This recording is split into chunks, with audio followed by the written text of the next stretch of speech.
সবার সাথে শেয়ার করব প্রায় 14 বছর আগের কিছু মেমোরি। এই মানে আমাদের বিয়ের কিছু মুহূর্ত। হ্যালো ফ্রেন্ডস, আসসালামু আলাইকুম। কেমন আছেন সবাই? আশা করি ভালো আছেন। আমরাও ভালো আছি আলহামদুলিল্লাহ।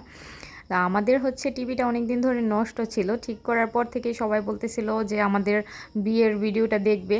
তো হচ্ছে পেন ড্রাইভে ছিল না, আজকে হঠাৎ ল্যাপটপ থেকে পেন ড্রাইভে নিয়ে ভাবলাম যে দেখি বসে বসে কি করব, আর নেটও নাই, ডিশও নাই। তারপর ভাবলাম যে দেখি বিয়ের সিডিটা দেখি।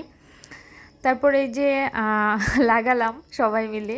মানে এত বছর আগের মুহূর্ত দেখে এক একজনকে চেনাই যাচ্ছে না, আর এক একজনকে দেখে তো মানে হাসতেছি সবাই মিলে যে কে কেমন ছিল এত বছর আগে। প্রায় 14 বছর বলে কথা। প্রায় বলতে সামনের মাসেই আমাদের বিয়ের 14 বছর পূর্ণ হবে। তো 14 বছর তো আর মুখের কথা না, এত এত বছর আগের কথা। সবাই কীরকম ছিল, এক একজন এক এক রকম ছিল। মানে এখন যে কলেজে পড়ে সে তখন তার বয়স হয়তো ছিল 4 বছর কি 5 বছর এরকম। এই তো আমাদের বাড়ি থেকে হচ্ছে মানে আমার শ্বশুর বাড়ি থেকে গায়ে হলুদে গিয়েছিল যারা, এতে সবাই খাওয়া দাওয়া করতেছে। আর যেহেতু মোটামুটি ডিস্টেন্সটা অনেক বেশি আমাদের বাড়ি থেকে আমাদের শ্বশুর বাড়ি, সবাই কিন্তু হলুদে গিয়েছিল না, মাত্র একটা হাইস গাড়ি দিয়ে কিছু মানুষ গিয়েছিল। আর আমাদের বাড়ি থেকে আমার শ্বশুর বাড়িতে কেউই আসছিল না গায়ে হলুদে, মানে হলুদ দিতে কেউ আসছিল না। এখান থেকে যারা গিয়েছে তাদের কাছেই হলুদের জিনিসপত্র দিয়ে দেওয়া হয়েছিল। এই তো দেখেন আমার গায়ে হলুদের সাজ। আমরা ভিডিও দেখতেছিলাম আর বলতেছিলাম যে দেখেন, আমার শাশুড়িকে বলতেছিলাম দেখেন আগের দিনের সাজ কেমন ছিল, এত বছর আগের সাজ। আর এখন বউ সাজ তো দূরের কথা, পার্টি মেকআপ যে সে পার্টি মেকআপই এখন এর থেকে অনেক বেশি ভালো হয়। আর কীরকম সাজ ছিল আগে। তো তখন কিন্তু আমার এই হলুদের সাজটা দেখে আমার শ্বশুরবাড়ির যারা গিয়েছিল আমাকে গায়ে হলুদ দিতে, তো তারা সবাই তখনকার যেই সাজ ছিল এটাই বেস্ট ছিল। মানে সবাই বলতেছিল যে আমার গায়ে হলুদের সাজটা অনেক বেশি সুন্দর হয়েছে। এখন তো আরও বেশি অনেক বেশি সুন্দর হয়, যার কারণে এখন আর এগুলো ভালো লাগে না। তো এই তো সবার খাওয়া দাওয়া শেষ হওয়ার পরে আমাকে স্টেজে নিয়ে যাওয়া হচ্ছে। আমার চাচাতো বোন আর আমার মামি আমাকে স্টেজে নিয়ে যাচ্ছে। আর স্টেজে নিয়ে তারা আমাকে হলুদ দিবে, যেহেতু অনেক দূর থেকে গিয়েছে, রাত হয়ে যাবে, তাই তাড়াতাড়ি করে সবাই হলুদ দিয়ে আবার চলে আসবে বাসায়।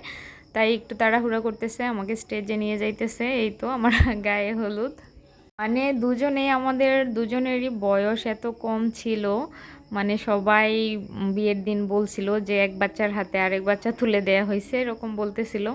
মানে সবার চেহারা দেখলে এখন নিজেদেরই হাসি পায় যে আমরা কে কেমন ছিলাম দেখতে আর এখন কেমন হয়েছি। মানে ছোট ছিলাম তো। এই তো আমার আব্বা আম্মা আমাকে হলুদ দিবে সবার প্রথম, তারপর সবাই দিবেই তো হলুদ দিচ্ছে। ভিডিওটি কে কোথা থেকে দেখছেন অবশ্যই জানাবেন, এবং আমার এই 14 বছর আগের কিছু স্মৃতি যদি আপনাদের কাছে ভালো লেগে থাকে অবশ্যই কমেন্ট করে জানাবেন। কে কোথা থেকে দেখছেন সেটাও কমেন্ট করে জানাবেন। আর হচ্ছে আমার ফেসবুক থেকে যারা দেখছেন ভিডিওটি, তারা অবশ্যই আমার ফেসবুকে একটা ফলো দিয়ে দিবেন আর লাইক কমেন্ট শেয়ার করবেন। যারা ইউটিউব থেকে আমার ভিডিওটি দেখছেন তারা আমার চ্যানেলটি সাবস্ক্রাইব করে দিবেন। আর ভালো লাগলে অবশ্যই কমেন্ট করে জানাবেন। এই তো সবার হলুদ দেয়া শেষ। এখন হচ্ছে আমাদের বাড়ি থেকে সবাই চলে আসছে, আমার হাজব্যান্ডের বাসায় আমার শ্বশুরবাড়িতে সবাই চলে আসছে, আমাকে হলুদ দেয়া শেষ। এই তো এখন আমার হাজব্যান্ডকে হলুদ দেওয়ার পর্ব। তো এই তো আমার হাজব্যান্ডের হলুদের দিনের ছবি, দেখেন তো কত পিচ্ছি পিচ্ছি লাগছে। এই তো এই বাড়িতেও সবাই স্টেজ সাজাচ্ছে, সব কিছু স্টেজে নিয়ে যাচ্ছে সাজিয়ে গুজিয়ে, তারপর তাকেও হলুদ দেয়া হবে।